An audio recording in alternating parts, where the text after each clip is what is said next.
looking good. I'd like to talk to you about what's actually going on at some point. Okay.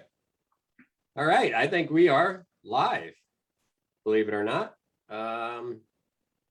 First, I will apologize to everybody that I'll shoot us in gallery view for a second. I get to be the host tonight. So we are lucky enough to have Duke Paul again. He's going to go over fighting tactics, which is really going to be geared around figuring out, looking at your opponent and breaking down what the fight is right in front of you. The good part is between the three of us, probably somewhere in that 120, 130 years of fighting, and none of us are afraid to talk. So I think you guys are going to get an earful tonight, and I look forward to it. I'm the baby here, so these guys are the professionals, and I get to be the amateur tonight. And I sure look forward to hearing everything they have to say. And again, learning each episode, I seem to learn stuff. And I'm definitely looking forward to this episode. So we will, Paul is incredibly organized. He gave us a couple documents. Later, we'll be posting those documents up on SCA Coaches Corner. So I suggest that everybody gets a chance and go visit there. There's lots of great content there. There's a lot of great people, not just the coaches that do these shows by far. I think some of the most important input comes from the people on the channel and the people that go there and help others. We have a ton of great people that are there and helpful. So please take that time out and go there and visit us and say hi. Paul, let's start covering your documents here. You sent me them, and I was like, "Holy moly, you got a lot of stuff." I warned him earlier that we are only an hour and a half, so but it's going to be great because there's some things in there I'm going to say, Paul, no, but that's okay. We're all allowed to have our own ideas, and I'm going to throw some of mine on there. I'm sure Sagan's going to throw some of his. And then we just go from there. So let me highlight you, Paul, and or spotlight you. Let's see here. I gotta go to you and spotlight for everyone. Okay. Yay. Ready to go? Okay. Yep. Yeah, my problem is always cutting it down to what I can put out at the given time.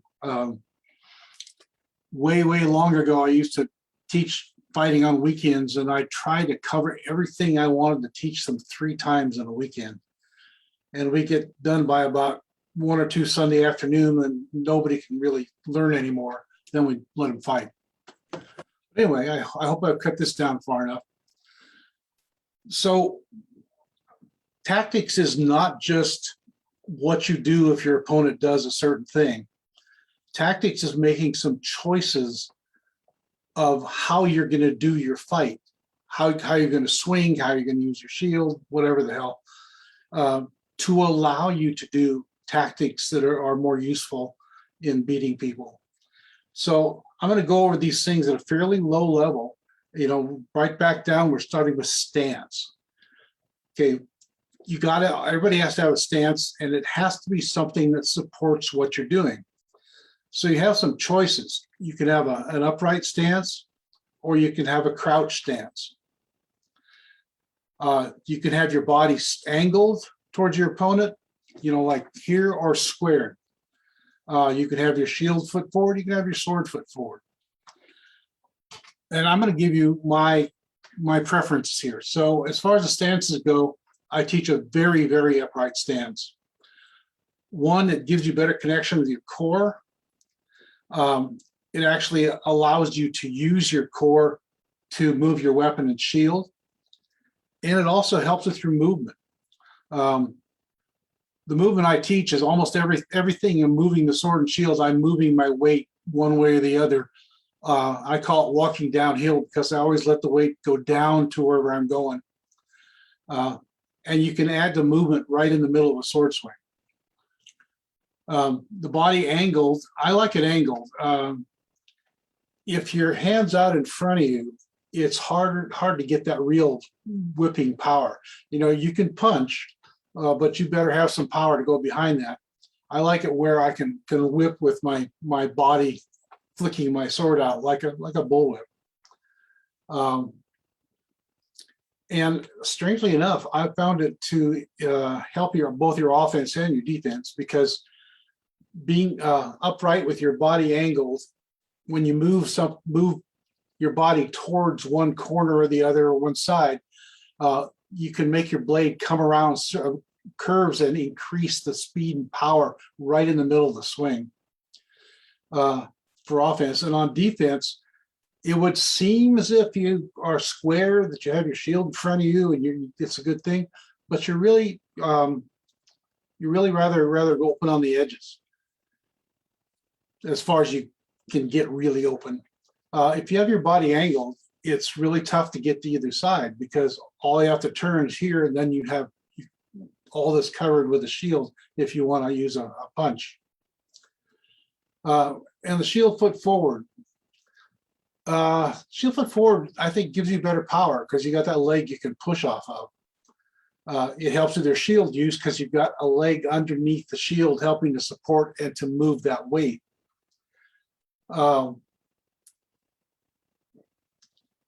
Just one interesting thing, from what I can gather, the sword foot forward thing came into being because people wanted to have a longer range, because walking in range and then starting your fight is sort of dicey. So they wanted to stay a little bit out of range. And then if they decided to take a step or lean forward, they had that foot out there that would give them more range. And that's true. Now, I use a movement technique instead of that. As I'm swinging my sword, my weight will drop down to that corner, and right about here, before the sword actually goes out, but after I've applied all the power to it, I just pick up that foot and let it slide. So I can be standing, a foot out of range and hit you. I think one of my shorter students, Sir Bulwark, is 5 foot tall, and she can get a 22-inch step out of that somehow or the other. Okay, so that's the stance. The shield. Okay, now I'm not so pretty much, I've set in my ways because I've used a strapped shield forever. Basically, I saw no reason to go away from it. Being strapped has the advantage of you have a lot more control, and it allows you offensive shield techniques. I can go out and grab a shield. I can go out and press a shield with an edge really, really pretty easily. The center grip, however, is a good shield. It has its own good points. It gives you a lot of static protection, and generally it's a lot easier to use. So not a big thing. Active versus passive shields. Okay, so an active shield, you're going to go after the blocks. So you can pick them up a lot sooner in their development. And if your opponent is trying to do something weird, have this thing going around corners and stuff, you come out and get it, and basically he'll hit your shield, because it gives you that, you move your hand to right where the sword's coming from, and then you have the width of the shield in case you made a mistake. Whereas if you're sitting back here, anything out of the edge of the shield, you got to do something else with it. You can do that with a center grip or a strap shield. You can move the center grip around too. Actually, the few times I use center grips, I actually flip them back on my forearm so I can use that edge, the front edge, to hook things with. Yeah, I think that the key there on that is that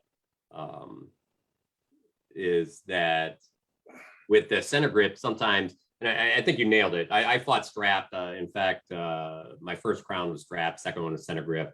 I prefer actually a strap shield. My shoulder doesn't support a strap shield anymore, but I prefer to center, the strap shield, because the control factor, the movement is so tiny. And it's exactly the movements you want it to do because there's no flex that you see on the edges like you see with the, what you see and what you get with the center grip.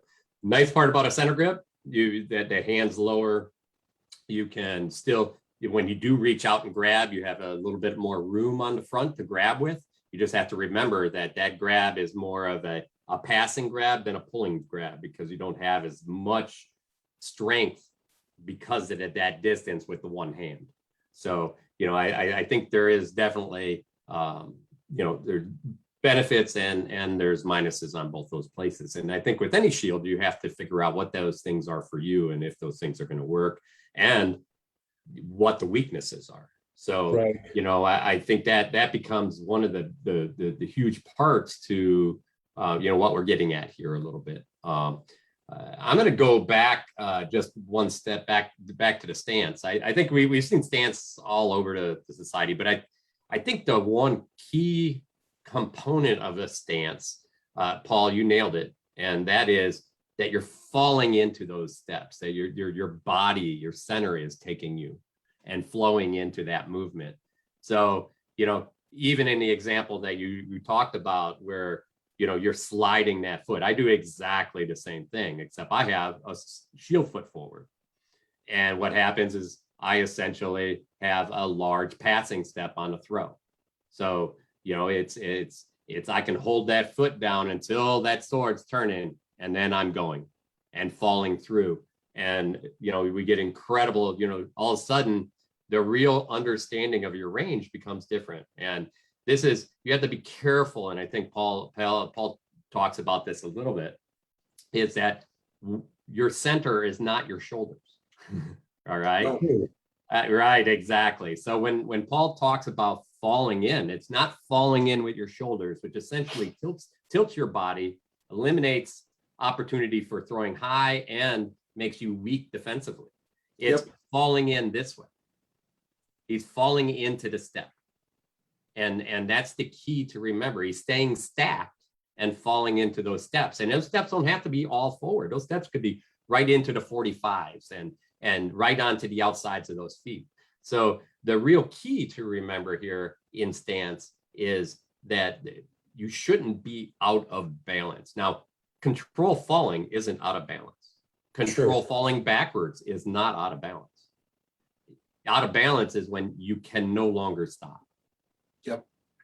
So just making a real clear issue there. And so to me, I don't mind any of where your body and your feet are, as long as you understand your core and your movement.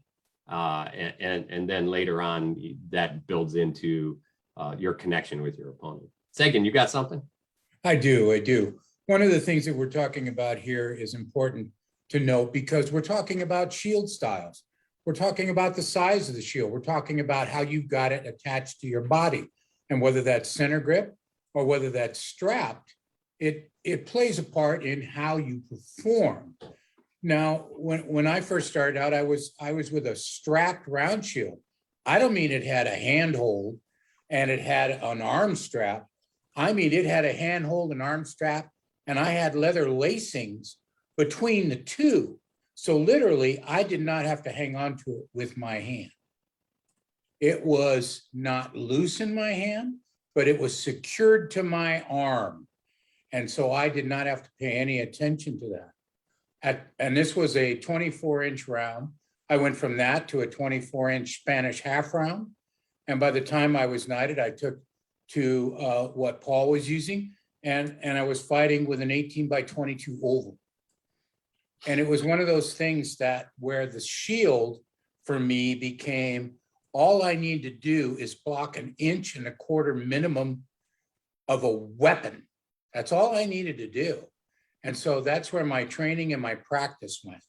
And that's where my performance came to its final conclusion of being able to attack a weapon, if I so choose, to kill it in the user's hand. And that's part of the thing I went for, where I was attacking the blade maybe at the basket hilt or slightly above it. Or I would stand and become totally reactionary and let you do whatever you wanted to. because my training and my practice had prepared me to do so. We are going to continually come back to these discussion points of shield, of stance, but it will ultimately come to how well practiced and trained you are in a lot of these strategies and tactics that we're talking about, so that when it is your turn to perform, you will get the ultimate result. So we've got a question, Paul, for you. So for a new fighter, is it better to be centered with a strap shield or strategic centered versus strap? I'm not quite sure what you, I think actually Rongalder's tried to ask what you meant by strategic, but I'm going to go and just fall back here and say, would you say for a new person starting that you would prefer to start them in a strap so they have full control before moving them to the center? Or would you start them with a center? Or does it depend on the person, the height, the weight, how they move, all of those things? It's basically how much success you want early on and how much better you want to get going forward. I've always considered small shields were the way you train, because you learn how to fight with your shield rather than behind it. And it makes your whole style much more flowing and dynamic, which I like. It's just aesthetically pleasing to me. And I like the strapped, but I'm not all that big. It's not a big deal for me if you want to do a center grip. You pretty much lose. My system is really robust on offensive shield work, and the center grips just don't support it very well. And with you're talking about the edge sticks out more on the center grip. So what I would do on my shield, it was an oval like Sagan said, but my elbow would be right inside the edge over here, and the edge of this side would be out here. So when I do a punch block, I've got this other 8 inches or 9 inches of shield that goes out further. Yeah, so I think one thing I've seen this sometimes with round shields and things like that. There is a benefit of having room on that front of the shield, so you get a little bit more control, catch things a little earlier out in front of you. You do leave a little bit of backside, so you have to be careful on if you're a real static fighter, somebody stepping over your foot and throwing wraps and things like that. Center grip is a lot of times even more difficult to work with. You have to understand that you have more in front of that hand. So that hand has to be in a place where you could actually throw without, you get a big round. What happens a lot of times, people throw over the tops of rounds because that round ends up in their way, or they turn that round out and then they throw inside that line, but that leaves a different line of attack for your opponent. So be aware that with that, either type of shield, a heater is a little more strapped, tends to be a little closer to the edge, and you don't have to move it, right? You're right in here. You don't have to move it as much. With a center grip, you do end up a little bit of movement. So you have to, this is where when Paul talks about, well, he doesn't really care, because really his defense is his body and his movement and understanding what you're going to try to apply to him. So I think that's the key that came out of the conversation. He doesn't care if he has a small shield, because he's not going to be there, or he's going to be throwing and you're going to be blocking. So, that I think that's a big thing to remember, that, we think about the shield and we think about the sword, but, you have to think about all of these things together, and those things will come together. But movement still is, there's a fundamental base of movement on both of those, on attack and on defense. Yep. So just, make sure you think it that way. What do you think, Sagan? Well, one of the things I discovered, Paul, was I did pick up a center grip, and I was going to prove to myself one way or the other as to how aggressive I could be with one. Now, granted, it was me knowing my background and picking up a shield and saying, can I be offensive with it?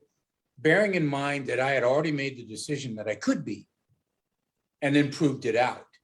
However, there was a certain level of fighter, those that knew how to attack one, that proved to be a little bit more demanding, but it was not insurmountable. And the idea for them was, doesn't that tire your hand out? And I told them, yes, on your attacks somewhat, but not to the point because I'm ending the fight in that initial movement. And that again, we're talking about shield styles, we're talking about body movement. And when strategies are applied, still the ultimate goal is to end the fight as soon as possible. So we haven't talked about that yet, but as we're leading into it, these things about body movement, shield styles, shield usage have not led us to the sword yet, which Paul will get to, I'm sure. But the idea is, again, you have trained, you have practiced, and now you will perform. The performance will tell you how well you trained and practiced. And you can move in whatever direction your performance dictates. But it should be somewhat of a consistent performance, not just a one-off. Gee, tonight at practice, it sucked. Well, that's nice. Well, 3 practices in a row? Okay, but was it 3 practices in a row against the same fighter? Now you've got a real opportunity to learn. So, Paul, let's jump into attack. And this is a short, kind of a short piece, but I think we're going to end up making it a little bit longer here. Okay, well, let me say just a quick thing about the sword, because we can just dispose of that. Basically, my style has, or my system rather, I have 3 criteria that I apply to choosing to teach a technique. And one of those criteria is that has to be usable and effective for a 5 foot tall, not particularly strong fighter. I mean, if it requires excessive strength or excessive speed to make it work, then I just simply don't teach it. Agreed. And what I like is a sword that is fairly light and really tip balanced. Now, really tip balanced swords are a little harder to learn, but man, when you learn them, you get paid back for it. They can hit like a ton of bricks using a sword that's fairly light. During most of my fighting career, I used 3.5 pound swords, which is a little excessive, I think. And they were 40 inches long too. So my thigh will tell you they were excessive. So now I teach, I suggest you have to have at least a 36. Otherwise, if you're short, you're simply not going to have enough range to compete. So I get light rattan, and then I use seat belt. I use like 16 inches of seat belt material on the front edge. And sometimes I'll put some heavy leather on the back edge, and it's really just for balancing. And I don't swing through things, I swing like a whip. So you're not really fighting that torque when you swing it. So if anybody has questions later, we can come back to it, but then we'll get to attacking. And this is actually an interesting little point. This making this decision really makes your fighting system go one way or the other. I always attack from out of range, using that sliding step that we were talking about earlier. Because if I'm out there, then and my opponent doesn't use that kind of sliding step, they have to step in on me. And the big thing that my whole system and style teaches, learning how to read the fight, how to read the flow. Later on, we'll get into tells. How can you, these little things that somebody will do that tip you off to the fact they're doing something. Like if they have to take a step in to get in range, a lot of them, what they do is that they're here like this, and they're going to raise their right foot, and so they raise their shoulder to pick up the right foot. As soon as that shoulder starts going up, I'm going somewhere else. Or you get somebody who sits there and starts to lean. Come on, guys. And they think they're being sneaky. Actually, there's a funny little story. Somebody was interviewing, I saw this on a video. They're interviewing an elephant keeper in one of the big zoos, and she's washing an elephant. And you look behind her, and there's another elephant sneaking up on her. Yeah. And she catches out of the corner of the eye. The elephant's going for the water hose. He's going to squirt her. And she turns around and says, bad elephant, no cookie. And the elephant slinks away. She turns back and says, they think if they move really slowly, you can't see them. Okay. Well, and that's actually a thing, that slow motion, that slow movement, it's actually disguising movement is really comes down to that effect, right? And that's that part of telegraph. Sometimes I've seen people do beautiful slow movement, but you never see what's happening until it's too late, and it's a real art. I think that the big piece you talk about here, and here's the piece for new people, I would say. We're talking about fundamentals when we talk about the sword and the shields and the blocking and striking and things like that. The key Paul talks about is through all of this exercise of learning, there's that underlining exercise where you're learning that flow with your opponent or that connection with your opponent and the timing and all of those pieces. You have to have strong basics to start kind of getting into those places. Otherwise, even if you do get into those places, you may not know what to do there or don't have the skills to do it. So, this isn't a rush.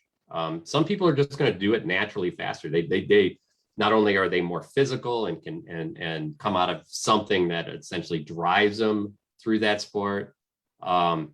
And we've seen this in things like basketball and football and lots of other professional sports where people maybe without as much training and background, especially when you look at the money and effort that they had in the inner city schools, but we still got our best players out of there because they were tremendously athletic.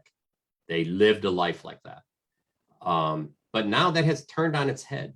And what's happening is these kids we're learning that kids that don't even know what they're really doing yet, don't even know if they're going to be athletic or not yet, are going and hitting camps, constant camps. They have after school stuff where their parents are paying to go have a professional pitcher show them how to throw a ball, have a professional athlete or ex-professional athlete show them all of these fundamentals of sports, and they're learning at a younger age. They're learning real technique.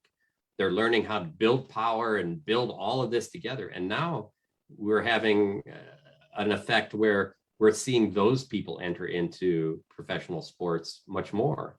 And there's a lot of concern around that because that's essentially, it's very hard for a normal family to afford a $200, $300 payment a month to have their kid train 5 days a week in, golf, let's say, right?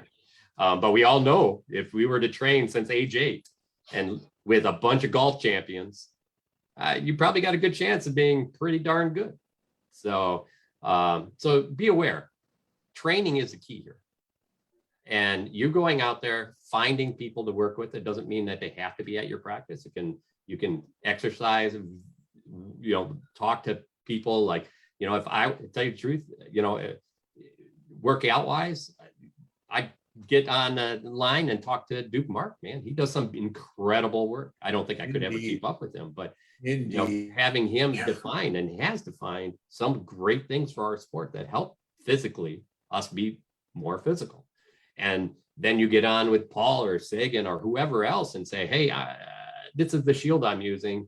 I noticed you use the same thing, or, this is, you mentioned flow. How do you build that flow? How do you build that center?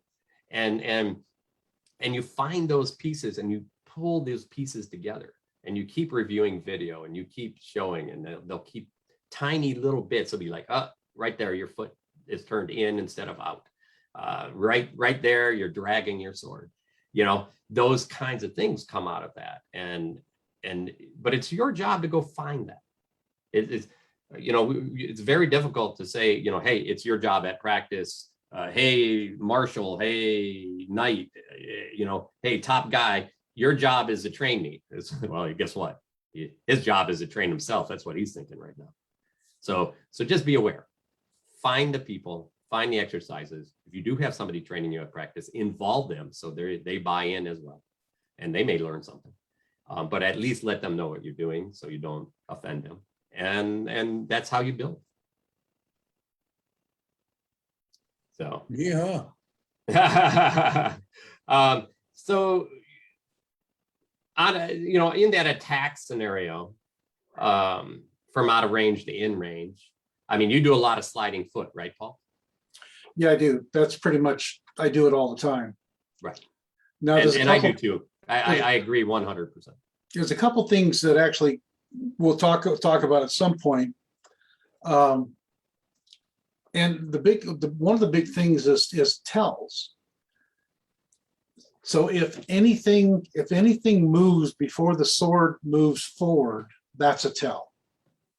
Anything, your shield, your sword, your head, whatever, it's a tell, because the only thing that's a threat is that sword. And until it moves, you're okay. And you can pay attention to all these little steps and leans and so on and so forth, and get a little advance warning for things. So coming from out of range. And then the next thing I do, this has come on like the last 15 years. I call them commitment swings. They're swings where I'm not trying to kill you. I'm trying to make you commit to something. Yep. And they're all full speed.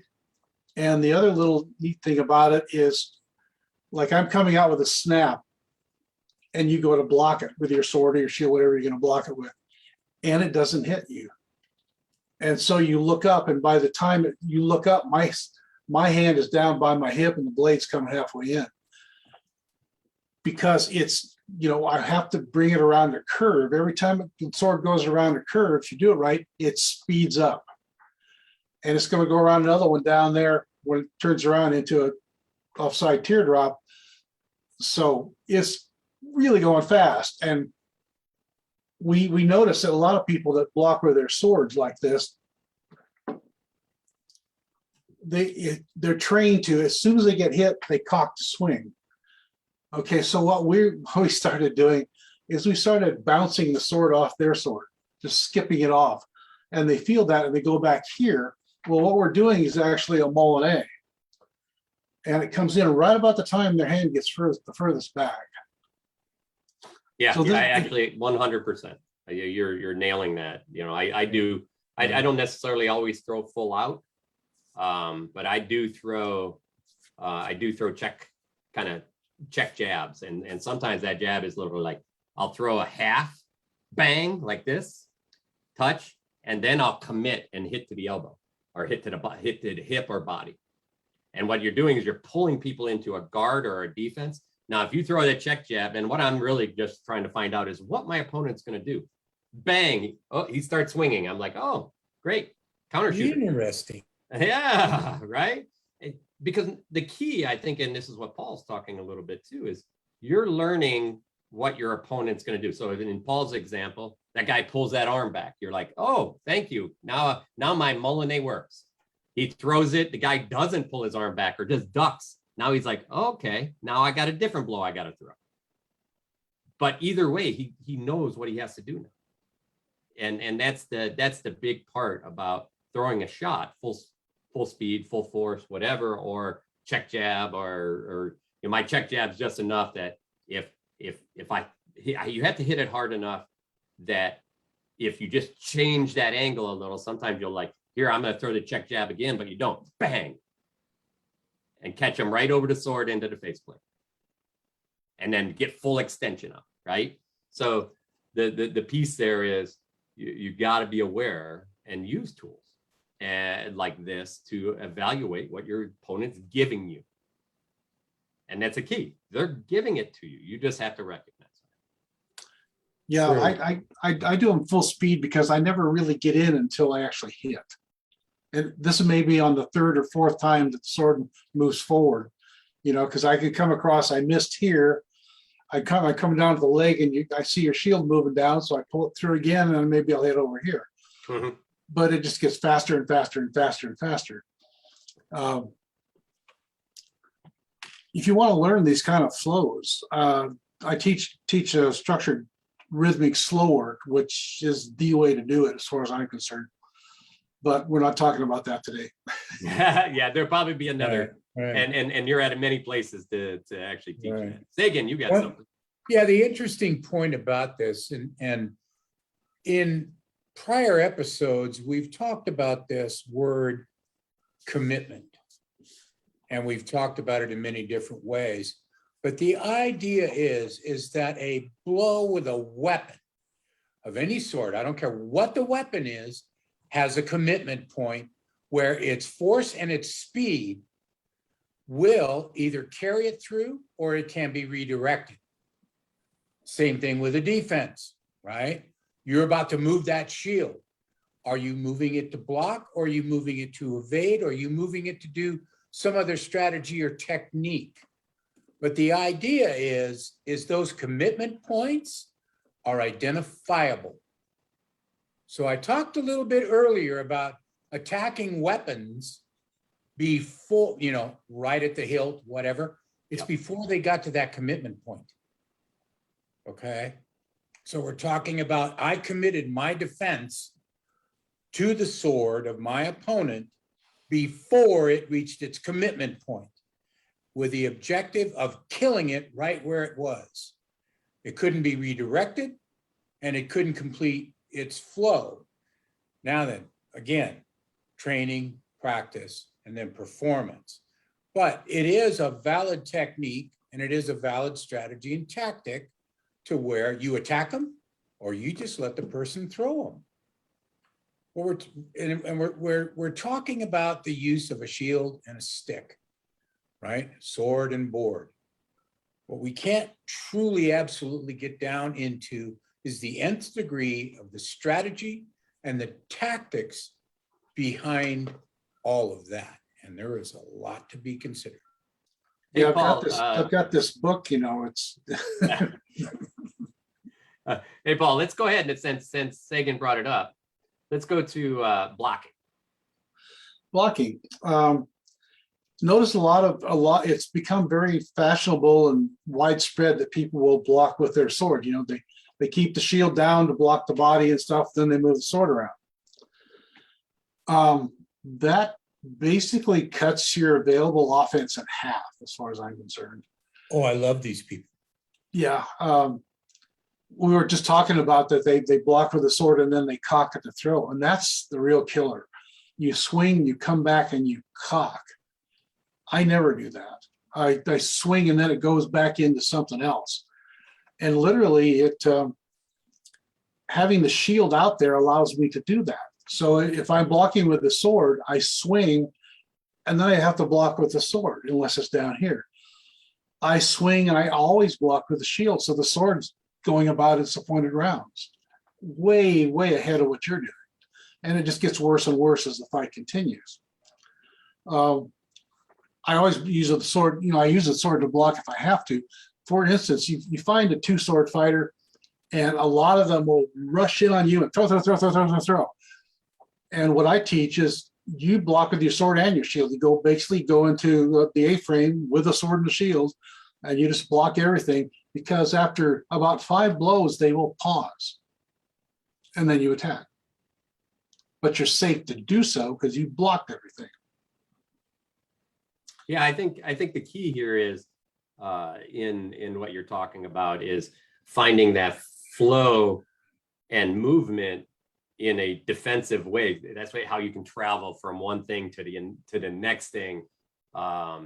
Specifically, against other sword and shield fighters, against other pole arm or whatever, really, unless you're getting attacked by 2 weapons, or a lefty sometimes can change that game a little bit.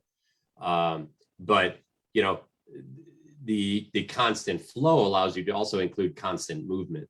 And that movement essentially takes you out of those. Most people will always want to set and throw.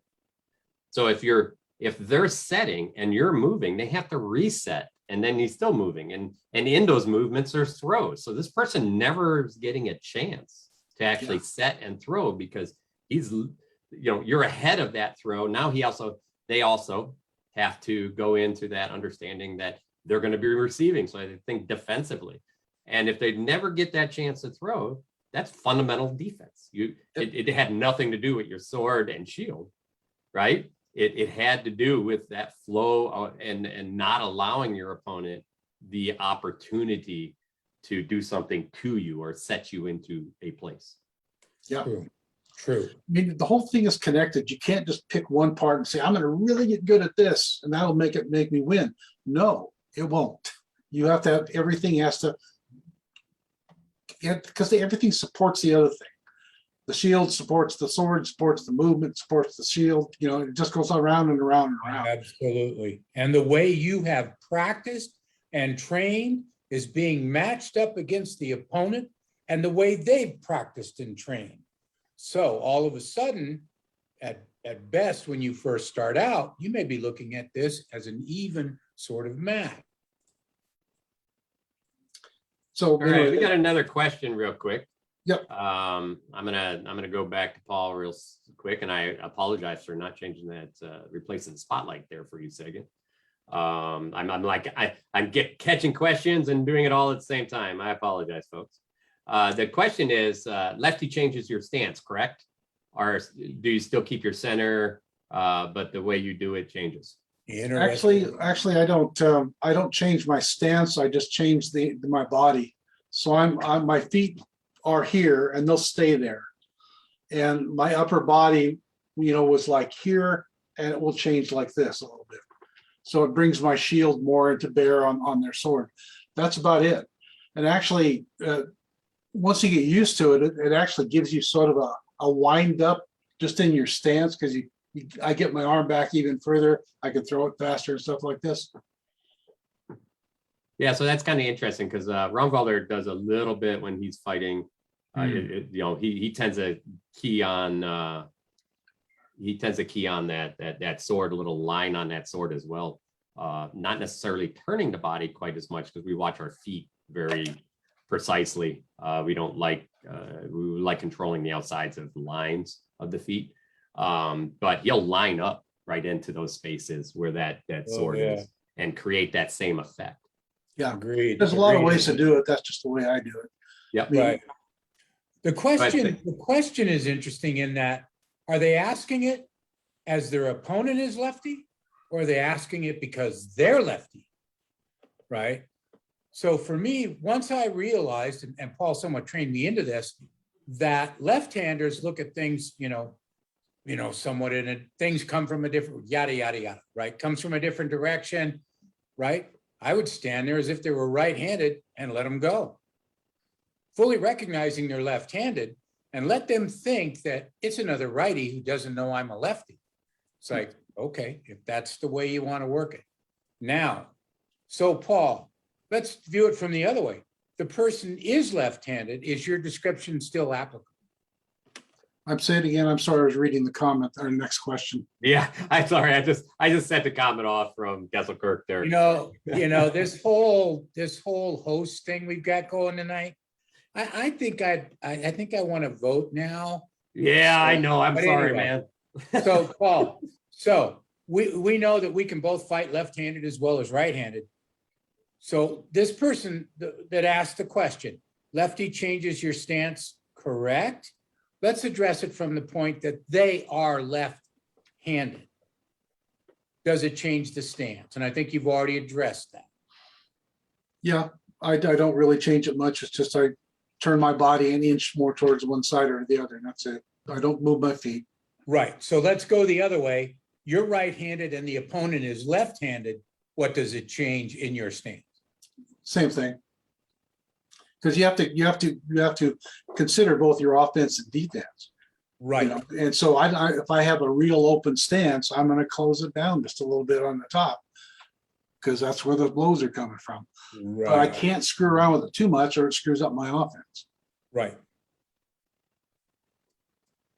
Well, and Okay, I think so that's Brannos, why don't you go ahead and let's address the next question that you observed. Which one? Well, you guys said there was a next question. Well, it wasn't a question. It's just a comment. Yeah, guy blames Paul for burning the stuff in his head about blocking with the sword. Yeah, he has that effect on some people. How about we swing into the strikes? Strikes, okay. Yeah, this is a sort of an interesting one. A lot of people, you've been told how to swing through the target, so it really hits really hard. So you'll swing like you're going to go right through them. Couple things to think about.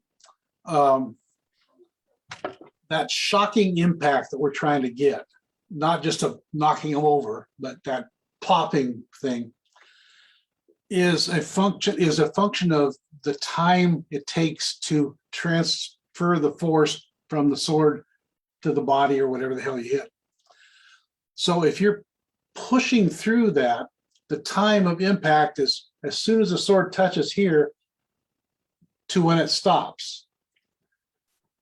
So it's you're delivering 100 pounds of force, and it takes a second for it to stop delivering the force. So you get 100 pounds per second. I use mine like a bullwhip.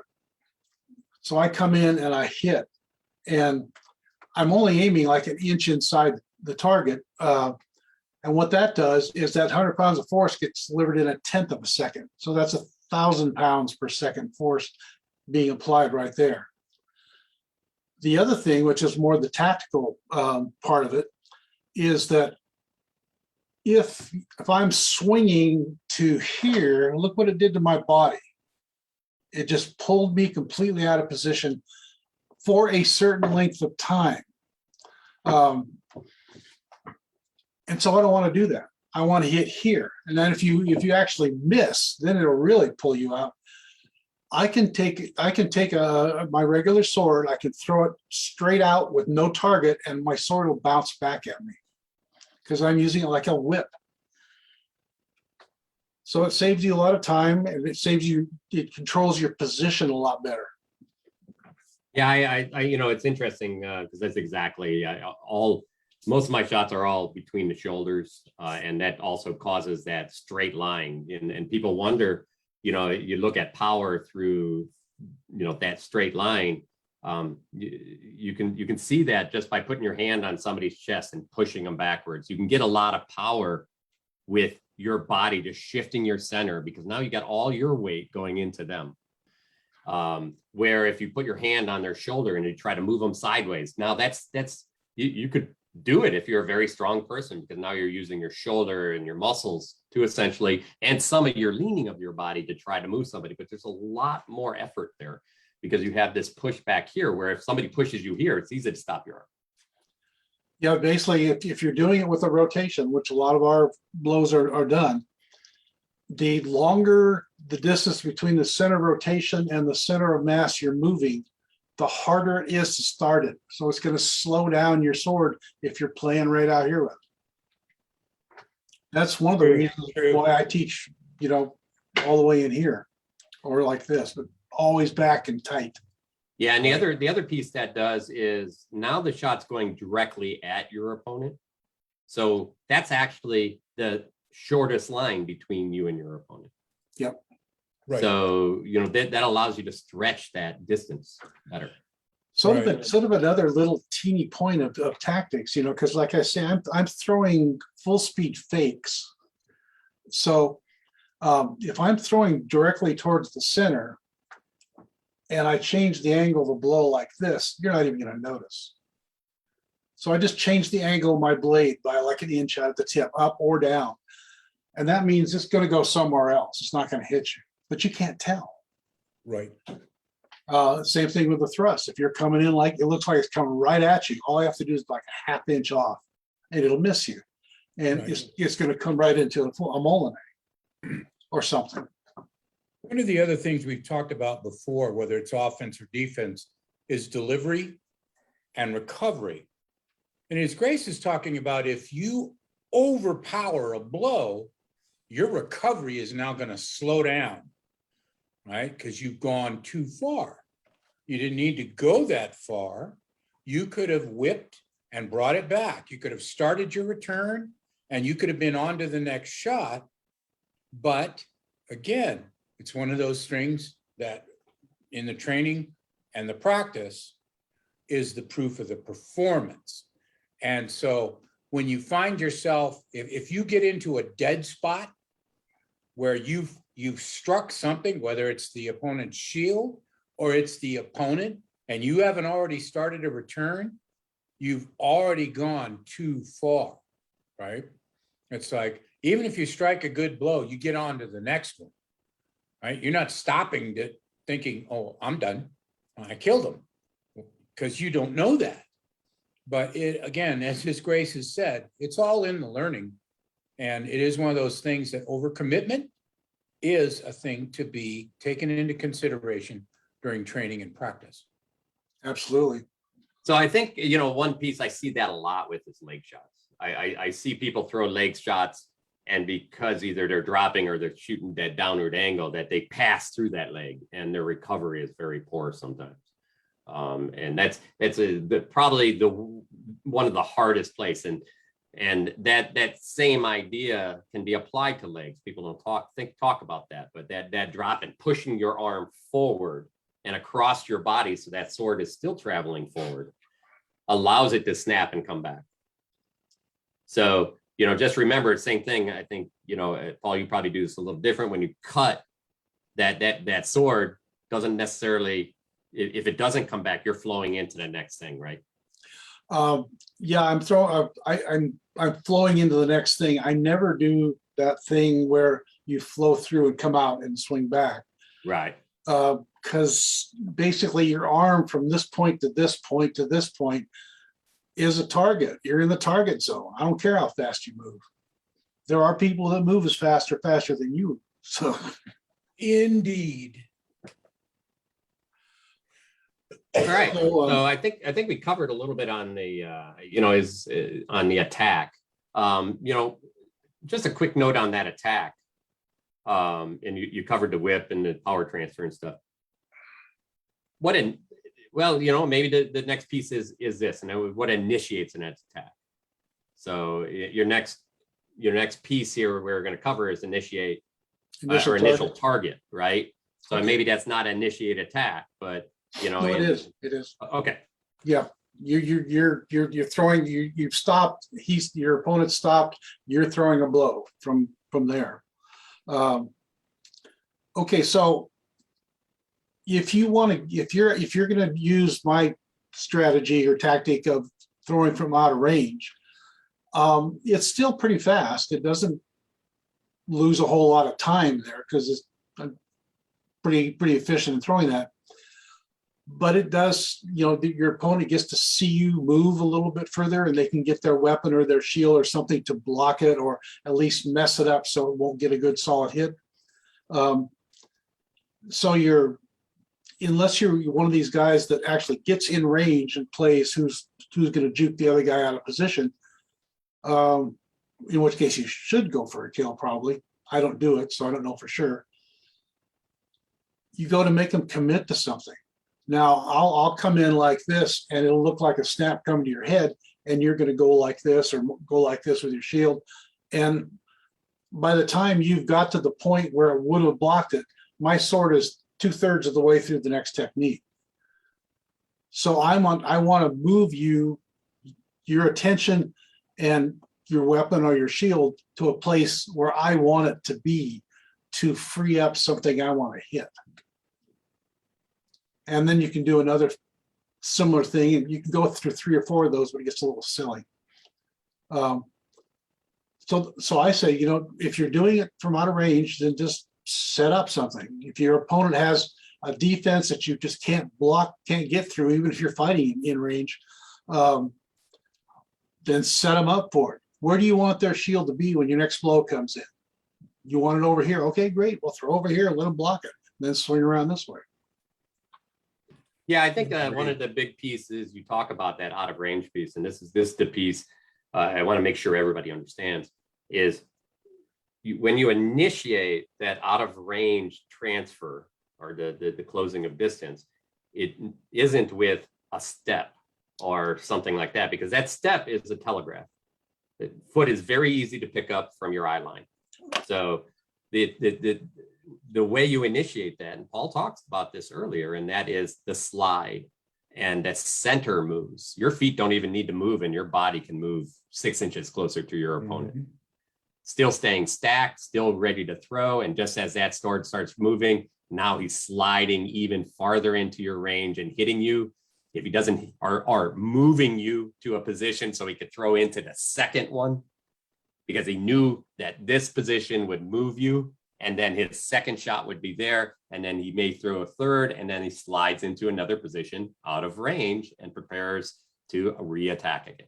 So be aware that a step, your opponent can time a step and see it right off the bat, and then they're ready to go. But when you transition, I call it the freight train method, and that is, if you take essentially the line of perception away. In other words, I'm standing on a railroad track and that train's coming at me. Very hard to see how fast the train's coming at you. You know, And how far away it is. and how far away it is, until you step off the track and then you start looking at the train. You're like, holy shit, that thing's moving, right? But that same thing happens with the body. If you're just moving your body and that hand is coming too, sometimes that hand could be coming and then bang, you're actually in range, you're falling in range, everything is coming at one point, and your feet either catch up to you or slide into your position. Yep. So if I'm here, if this is my foot and this is my sword, and the foot is flat, looks like it's flat on the ground, I never lift it up. I just fall towards it and let it flip out, more like a fencing lunge. So the sword will go to here. Now my weight's falling that way. So if I choose to, all I have to do is stop holding my weight with that foot. And as the sword goes, I'm moving forward halfway through the blow. You're paying attention to the sword, or you better be. Yeah, and Right. and even Because if even though you're that's not, you're about to get hit. Yep. I agree, Sagan. I think in this case, what we're still talking about is a little bit, it's not necessarily a full step like a drop step is, but it's a slide. Your feet are staying right on the edge of the ground. You see this a lot in kendo. They're disguising. Kendo's the key is in kendo is disguising the movement. They don't want to allow you. That's why they wear the hakama and those pants are so large, is because they want to disguise their feet and what their feet are doing, and even their knee, even the bending of their knee and the shifting of their legs. So that same thing's happening. We're trying to disguise that transfer of distance. Exactly. And Nothing like a that's sword what coming we're- at you. And nothing like Exactly. a sword coming at you to disguise your feet. Yep. So keep that in mind. And we actually practice. I practice that a lot. I've shot some video on it and things. And I do it in warm-ups and it actually helps a lot of people. This is difficult for people with sometimes bad knees and things, because you're shifting your balance over one leg and then over the other. And what I've actually found is that over time, the more you can shift back and forth, the stronger, because you're doing it nice and slow, the stronger you get doing it, just like anything else. This is an exercise. Your knees and the muscles that support it and all those small muscles that support that shift are important. And if we don't use them, they're not going to be strong. And when you try to use them, they're going to be weak. So if you practice and you push yourself a little bit all the time, then you strengthen those and it allows you to be smooth. Right. Instead of just jerky and having to slog your way through something. Right. And we've talked in the past about the idea of people who, for some reason, deem it necessary to lift their foot like 12 inches off the ground to take a step, where some of us are grass skating, as it were, so to speak. Our feet are staying very close to the ground, even in movement, so that we can stop that movement and modify it almost immediately. Where if your foot's in the air, I can pretty much guarantee you there are a certain percentage of the fighting community that as soon as that foot goes up, they are going to attack you, because they know for a fact that you're not in balance for that moment from the time it comes up until it hits the ground again. And they're betting that an attack before it. Sagan, we just lost you. Oh, and they're betting that from the time it comes up into the air to the time it hits the ground again, and you're stable, they can end the fight. And just remember what I said earlier, if you're going to lift your foot off the ground, your shoulder moves first. Absolutely. Yep. And you know, just a quick note on that. Shoes make a large part of that sliding motion. So be a little Indeed. careful of what type of shoes you wear. Yeah. I have proved, you know, same with that leaning, that shifting your balance forward and backwards. If your shoe is rock solid, it is hard to allow your foot to shift inside a rock solid shoe. We talk about that in a little bit. They covered this in Jiu-Jitsu. And I'm not a huge Jiu-Jitsu fan. I've got a lot of other martial arts, and I'm sure there are people that do it very well. In fact, they had a ninjutsu guy with a bunch of other martial arts, and he was the last guy in every test, you know, power, everything else, until one of the last tests was they had a bunch of different height telephone poles. And Here we go. And what they did was nobody could get up to the top one. This guy literally ran up, ran down, ran up, ran down, ran up, ran down. And it was like amazing to see. And then they took a essentially a shoe sole, and it had little digital meters in it. And he had 3 or 4 more points of contact on his foot that he controlled than the other martial artists did. And a cat has twice that many. And that's why you can see what a cat does.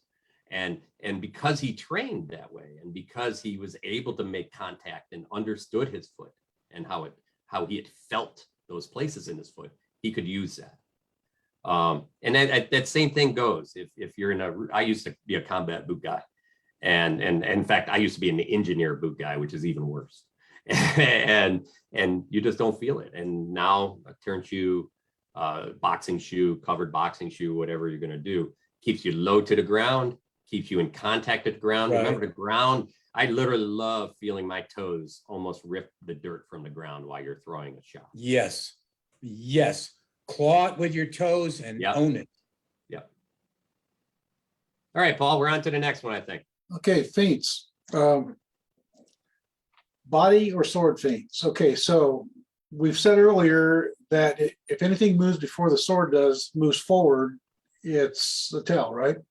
So which one are we going to pick? You know, feint with your body or your sword? It's pretty obvious.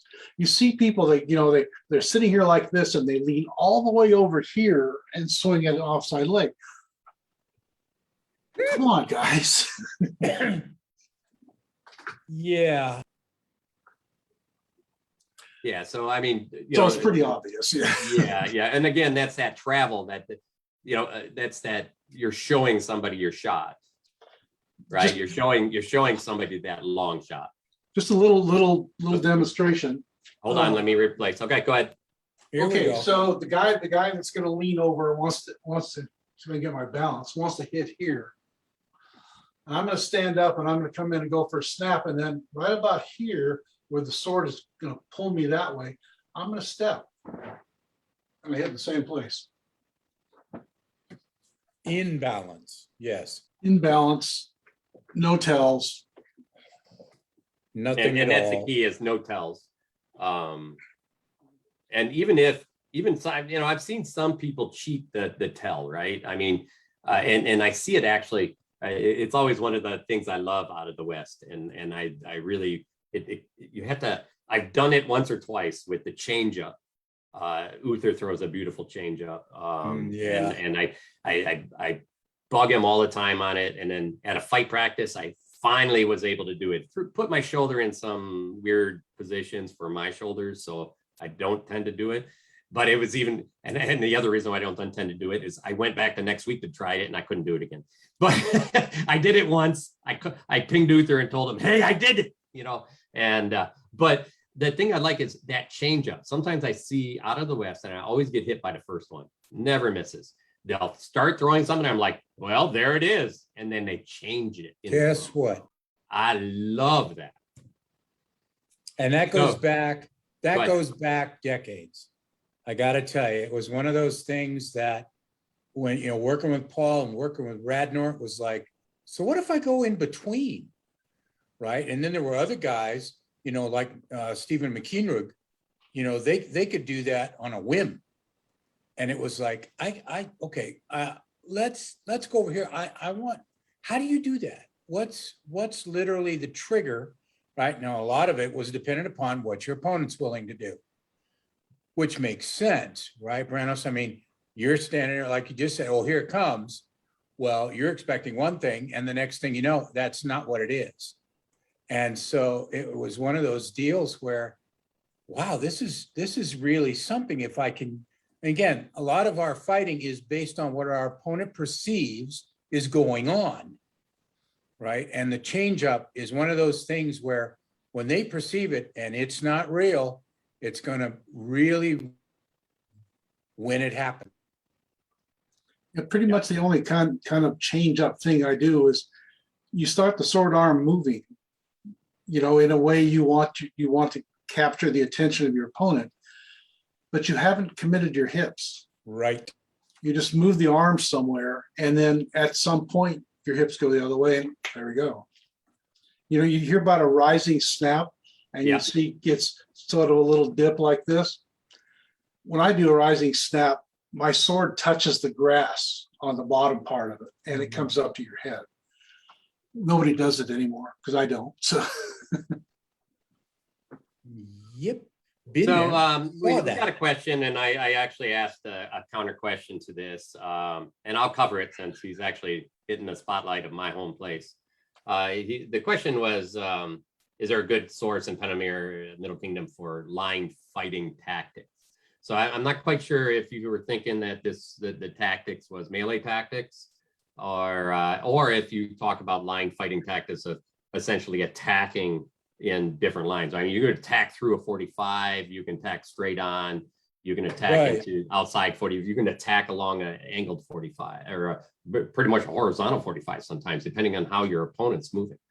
And all of those attacks can be done forward and backwards. So actually, I shot some video on this. We do this right down in our Roaring Waste, the Detroit practice.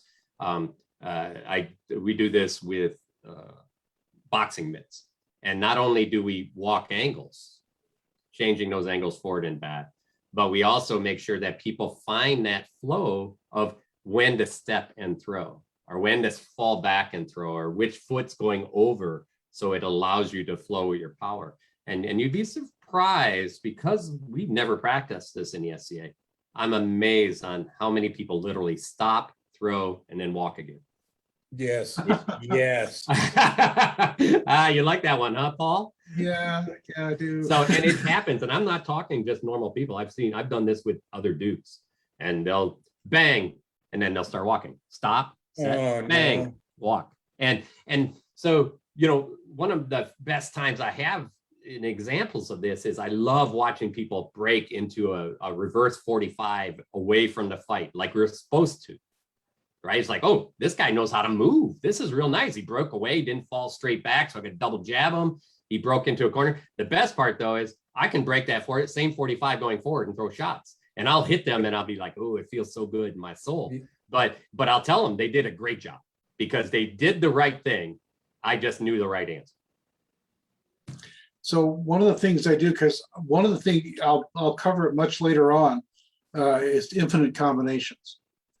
Yes. You see a lot of people who can get one shot really, really fast, maybe a third one, and then they're out of position and they can't swing anymore.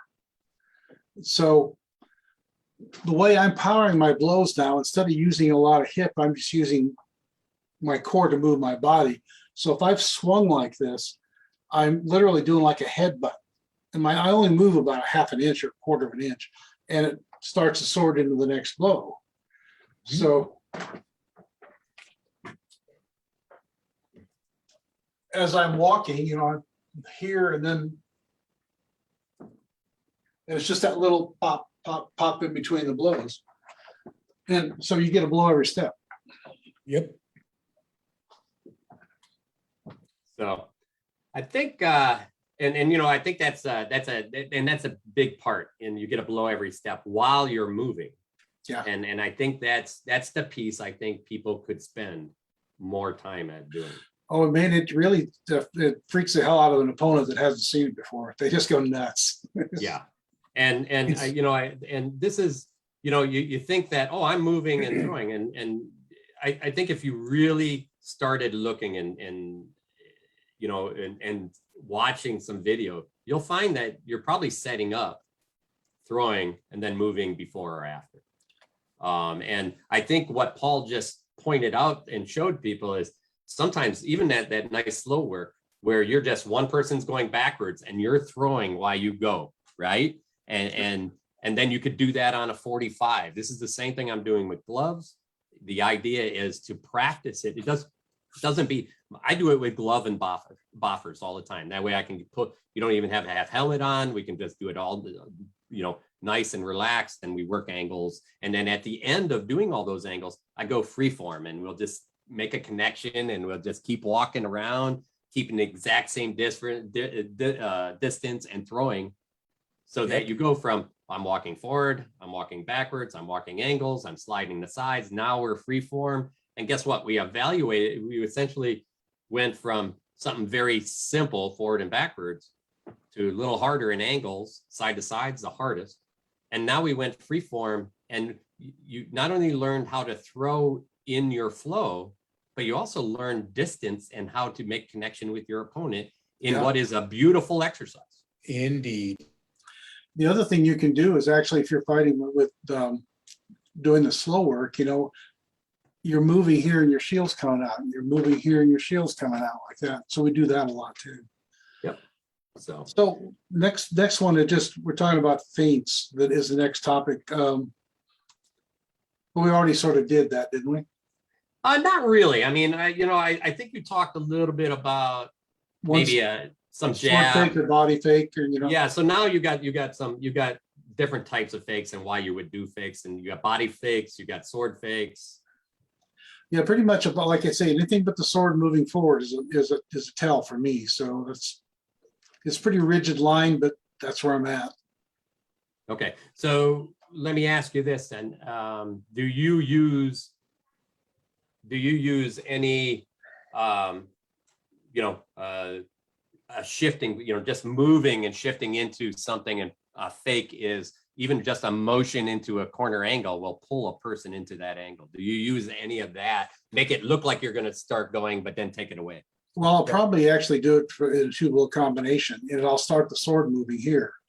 I'll move over here. And my next blow is thrown from here like that. Right. I won't start moving because then that gives them information. Okay. Right. Well, and sometimes that's what we want.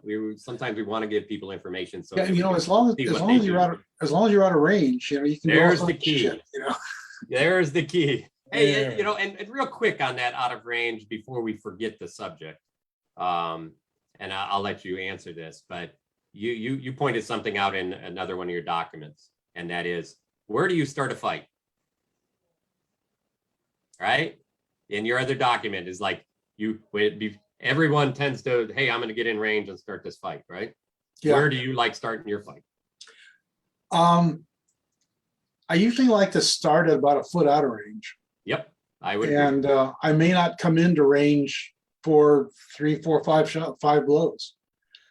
True. That's another little concept that we'll talk about later. I call the parallel circles. So if my front foot is standing on the outer circle, I can hit your shield. If it's standing on the inner circle, I can hit you. But when I throw blows from the outer circle, you're going to treat them as if I can hit you. So I can throw blow after blow after blow and change my position all the way around that outer circle and never be in range until about halfway through the shot that kills you. All right, so let's go ahead and so you think we covered pretty much feints on? Yeah, I think the sword feints too. Basically, a lot of people they'll sit there and they'll change their angle like this, and basically I just take that as information. So unless the sword's coming for me, I just don't worry about it. The information coming in. Right. Now the returns. This is an important one here. You see so many people. They'll swing and they'll come back to here. Now they don't stop. It's about as fast as they can throw it, but it's nowhere near as fast as that is. So you don't do your returns to a guard position. You do it to the next blow you're going to throw. Both ways. Yep, absolutely. So basically, if you sit there and time it, if you're doing the one that returns to the set position, right about your time your sword gets there, my sword is getting about here, coming in on the next blow. So I just do not. So I think the key in this is that the piece that has to be remembered is that since your sword, again, we talked about this earlier in your style, since your sword is moving, you have to use that shield as your block on your arm, because your sword is passing through opening angles. Yep. If I just leave my shield here and roll, guess what's open through that whole roll? Yep. So be aware when he talks about this constant flow, that shield is also in constant flow into breaking into the positions that it needs to be to make good blocks. Well, you can get your sword out of there, your hand arm out of there real quick. Like you can come back to here, and it's way back here and it's coming around to something, but it's more dangerous. If you don't use your shield, you're opening things up. Right. And that one I think is really important. I mean, if you're insistent on sword blocking, you really not going to use this much. But if you use your shield even every once in a while, it can be a real powerful technique. One of the things about using your sword to block, depending upon where you're willing to put it, it tells me absolutely where your offense and defense setting is at that moment. So if you're one of those people that rotates it way outside of your shield, but you've got it really close to your shield, then it could be pinned to your shield. And if I can get them in close proximity of one another, it gives me an almost absolute reading on at that moment what your offense and defensive capabilities are. And in that moment, I will take advantage of them. And I think the key, go ahead, Paul. Go ahead. You're still talking about it, so let's go. Okay, I think the key on most of this, and I will tell everybody I sword block all the time. I separate my body in 50-50. I try not to cross over, because if I can make somebody cross over, I'm going to take advantage of you. If I can make you move one place, I'm going to take advantage of you. And that's why I throw a lot of foot fakes, all kinds of fakes. I tend to fall into the boxing defensive fake route. So that's fine. That's just my style. We're talking about Pauls here, and I really love the flowing Paul shots. Right, I think the key on these are that you understand the pieces that are so important in those shots. And I see those shots from a lot of other people, especially out on the West Coast. And they are incredible. There's some incredible fighters out there that this stuff works beautifully for. Right. So, but it's making sure that you understand what you're doing and that you're able to create those flows properly. Yeah. Right. One of the things I'd suggest a little training device. What I did is I folded up a bath towel into a little cone like this, or a cylinder, and then I tied rope all around it. I got about 3-4 feet of rope, and you start swinging it around like this, and then you start swinging it around without moving your hand, and your body is swinging. And just do that and feel what you're doing, because that's where you move into this really a core-centered movement pattern. There you go. Yeah, that's a great idea. I love it. I think we got one last thing, sword feints. But I think you covered a little bit. I covered that pretty much. Basically, some people just, they move their sword around, like this. Yep. Yeah, it opens up another thing, but it's information. Right. You're not swinging, so you're telling me something. And so if the sword's moving forward, then I'll pay attention to it. That's a threat, so we'll go with that. As long as I think the big piece there is, and you nailed it, is you definitely have to be a little careful when you're moving your hand around, because you're moving out of your throwing position each time you move that hand. You're also moving out of your primary defensive position. So inside those times, your opponent can see opportunity. And if they see it enough and they can figure out your timing, and everybody has a timing, by the way. Right. If they can figure that out, then they may be able to take advantage of it. So just be aware that constantly moving, you move it here, you're going to move it back down before you throw a lot of times. And if you don't move it back down, you're throwing from a position you don't always throw from. So your accuracy starts going down. So Yep. you're not throwing with the same effect that you do with a shot that you normally throw through those lines with. So Right. if you're gonna get in, if you're like, here's my fake, and you're gonna throw something up there, you better make sure you practice that. True. And there's two things about the idea of a feint, right? Number one, it should look as real as possible, right? And the other thing is your shield shouldn't move out of position when you're doing something with your sword. So when you're practicing these things, again, this is an offense-defense game. So if you get in front of a mirror and you do a feint and your shield opens up, yeah, maybe that's not such a good idea. Or if you're throwing them and you're asking your opponent, well, I'm throwing this feint, but you're not buying it, why not? Okay, that again is another way to learn how to train and practice into throwing these things, because I have to perceive a threat in order for there to be any response, mental or physical, to a feint. Because in essence, it comes down to, you want me to do something, but you have to convince me I need to. So We're Go getting a ahead. little late in the time, aren't we? yeah, so we got probably about 10 minutes left. But I have a question for you, Paul, and I'm gonna change the spotlight over to you. Sure. We have all of those things that you went through about what you do. I'm gonna throw this out there. If I was standing across from you and I wanted to defeat you, what are your weaknesses? Every time I Oh, look- Sagan, you're gonna get your chance. I was trying to think of this, because pretty much everybody in on-tier has a particular style. And it's a valid style. They use it, they do well with it.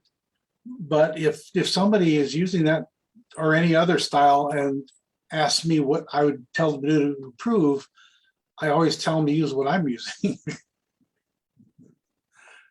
Because, when I developed a system, it isn't just haphazard. I go out and I test it and I think about it, and I look at it 6 ways from Sunday, and I look at other techniques, and the things I have in my system are the best things I can think of or have run across.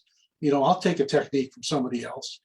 I'll give them credit for it, but I'll use it. But it has to fit in. It has to be the best way to do that thing that I can come up with. So back to my original question, when I attack you, how am I attacking? Well, you better have your sword moving first. And, if you see an opening that I'm giving you, then take it. Unless I'm fighting 2 sword, don't throw a forehand blow. Don't go there. But let's say sword and shield.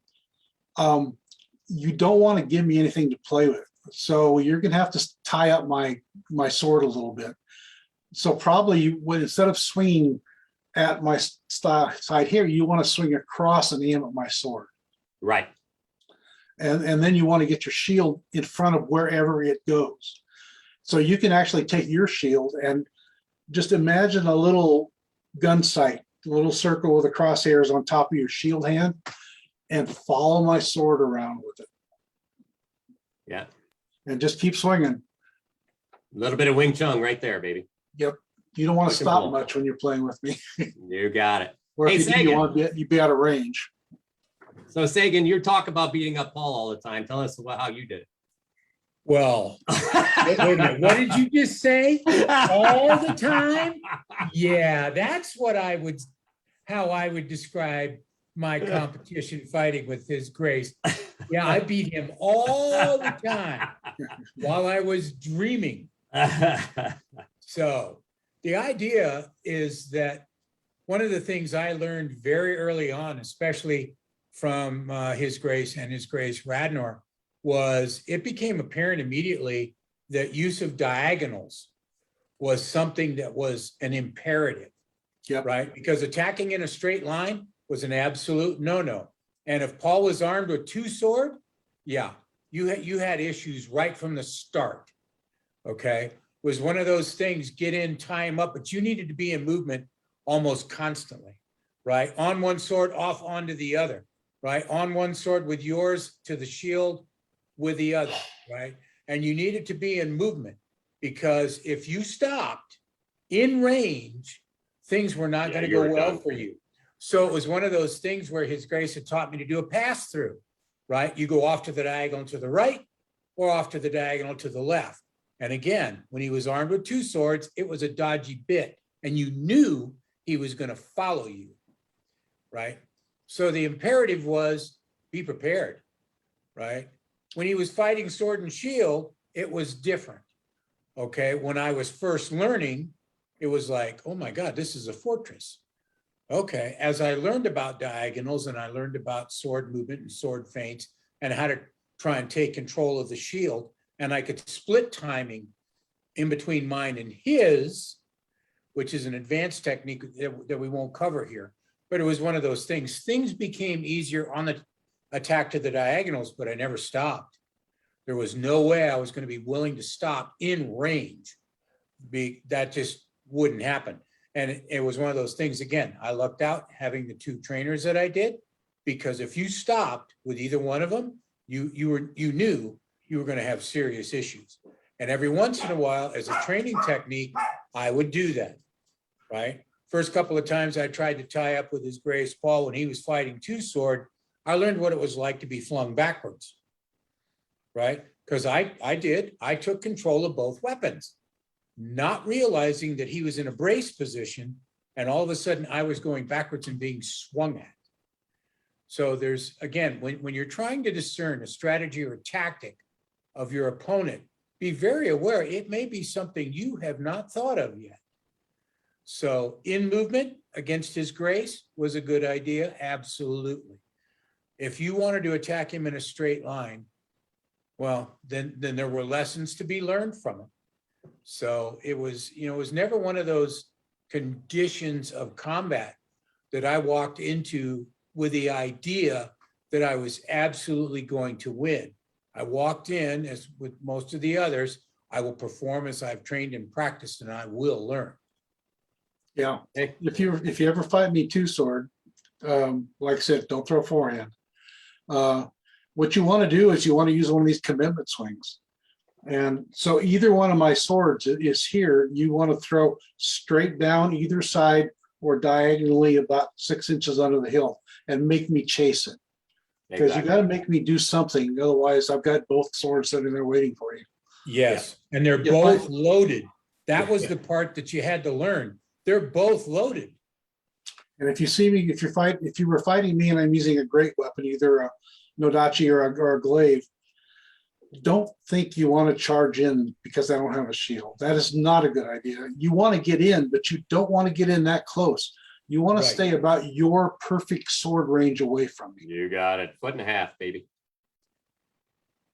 Yeah, and the key, I think the key on that, just so everybody knows what Paul's talking about, is Paul's a strong man. So you get close enough, pole arm, if you're good, you have somebody who fights a good butt spike, they stab you in the face. 1.5 feet, they have to chase your face with a butt spike, and they puts them in a very poor position. For strong people, you're on top of them. You're going to be lucky if they don't throw you. Yep. All right. Right. So just be aware. Get used to getting off the ground. But if you're standing 1.5 feet, sorry, if go you're ahead. standing 1.5 feet and away, and here's the key: you have to control that 1.5 feet. You can't run in and butt them, because that's what they're waiting for. They do that a lot more than you do. Yep. But if you run in, stop at about 1.5 feet, they're waiting for that butt, and then you start throwing at arms, and you start throwing, vertical lines, it starts getting a lot rougher. Right. And it is one of those things that most of us do not do until we're trained to, is to ask the question, what is this person most accustomed to in being attacked? Yeah, I don't think stopping at that 1.5 feet range is a sure thing, because one of the things I do is when they're charging me, just about the time they're going to get there, I take a step forward. Yes, But absolutely. that's that connection. That's that connection you have to make with your opponent that know what they're doing. Right. So, Absolutely. I was looking at that next thing I gave you, and it's only like 1 or 2 things on there that I wanted to actually talk about that we didn't. Maybe only one, actually. Well, go ahead and throw the one. We're at the end. We'll push this out just a tiny bit. And Okay. The one thing about, one of the tactical decisions I made a long time ago with my techniques is everything looks like everything else. Right. So when the sword's coming forward off the shoulder, you have no clue what's actually happening, as opposed to moving my hand around and my body around to get an angle on something like that. And the other ones, there's a real going back to go. We're talking about all the things we've been talking about are physical commitments here. How you move your sword, your shield, how you walk and stuff. Your mental and emotional commitment is at least as important, and maybe more so. Absolutely. If you go out there thinking, man, I really want to win, all you're thinking about is winning. Right. You're not letting the things come in and tell you what's going on. You're thinking about, oh God, I don't want to lose to this guy, or whatever. If you're thinking, you're not in a good position. Yeah, Right. That's that relaxed mind piece. So, well, guys, I think we're up at that point where we need to wrap it up. The best part is Paul loves coming and talking with us, so I have a feeling he'll be back. Yep. It is nice to have Sagan back. Thank you. It's good to see that face. I mean, as good as it can be. It's good to return. Yes, absolutely. I know, everybody's missing the pretty part of this. Yes, because that's what I work on the most, is getting ready to be pretty. That's it. So, just going in first, I'd like to thank everybody that came out. There's some great people out there watching us. A lot of good friends. A lot of people I've heard of or had passes with or want to have passes with. It was a really nice night out there to see a bunch of folks. Going into next week, what we have, and I think this is a really important one because I've already seen it start to happen, and that is practice, sparring, first training. There we go. There we go, right? And I can tell you what I have seen a good bit of, and includes our practice, is that we've held on to some good training stuff here and there. We're still doing some drills. We're still doing, especially at least with the younger people, we're still doing some things. But there's a lot of just, hey, I'm going to go out there and spar all day, and then I'm going to go home. So I think there's a place for both. I think the key is that you have to be flexible enough to go through and do both. Right. When especially when you need it. But I think they're going to have a great conversation next week about it, and I'm really looking forward to that. Sean will be back, and hey, I'm even on that one, believe it or not. And I think Al-Anon's on that one. And I'll put a little plug in while you're doing this. Yeah, go ahead. I've just started working on my next book, which is going to be training. And also I'm changing my emphasis to teaching online. So presentations, one-on-ones, just get a hold of me. Awesome. Yeah. And I was and thanks for that plug and that reminder. Really looking forward to that book coming out. I'm hoping that we can get you on, and maybe you could just kind of plug the whole book with maybe, some of the things you're going to cover in it. You don't have to give the whole thing away. You don't have to give any secrets away, but definitely we're in early days yet. No problem. All right. Well, first thing I'd like to say, I'd like to thank everybody for coming out and putting up with me trying to run this and talk and also handle comments at the same time. It was a sheer pleasure. No, you did a great job. Thanks for having us. Yep. So thank you, Brannos. So I look forward to seeing everybody next week here again, and a great discussion coming forward. I look forward to seeing everybody at practice. And the biggest thing I have to say to everybody is, first, go check out SCA Coaches Corner. There's lots of great stuff there. There's a lot of great people there. And to me, it's the foundation of why we stay into society and do the things we do. So go visit, go make friends, go learn something. So there you go. And the last piece is, everybody stay safe out there. Okay. Thanks, Have a good night. Everyone. Bye. Thanks again, Brannos. No problem.